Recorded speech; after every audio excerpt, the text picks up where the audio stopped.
Dans ce tuto, nous allons voir comment écrire en langage ensembliste les solutions d'une inéquation. Nous allons aussi voir comment écrire ces solutions sur un axe gradué.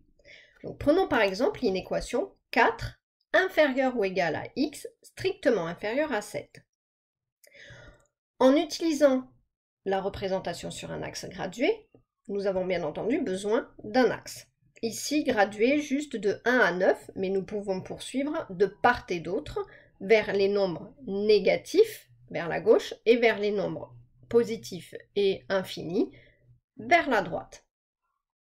Repérons déjà les deux valeurs importantes de notre inéquation, c'est-à-dire 4 et 7. Nous savons que les solutions de cette inéquation se situent à l'intérieur. Tout ce qui est à l'extérieur ne convient pas. Il faut maintenant déterminer le sens des crochets.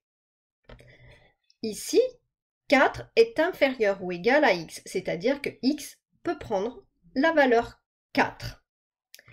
4 est donc à l'intérieur et fait partie des solutions. Les crochets vont donc vers l'intérieur. Au contraire, x est strictement inférieur à 7, c'est-à-dire que x ne peut pas prendre la valeur 7. Donc 7 fait partie des valeurs qui ne conviennent pas. Les crochets vont vers l'extérieur.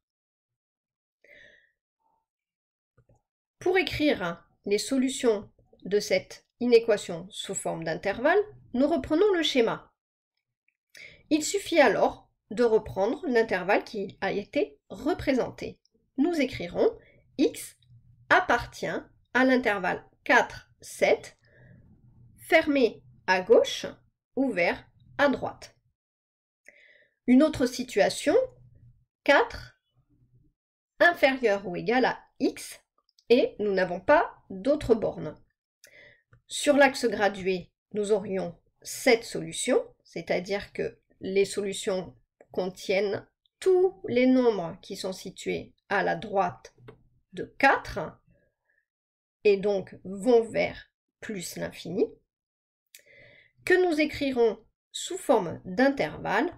X appartient à 4 fermé, puisque 4 appartient à nos solutions, plus l'infini ouvert, puisque l'intervalle ne peut pas se terminer.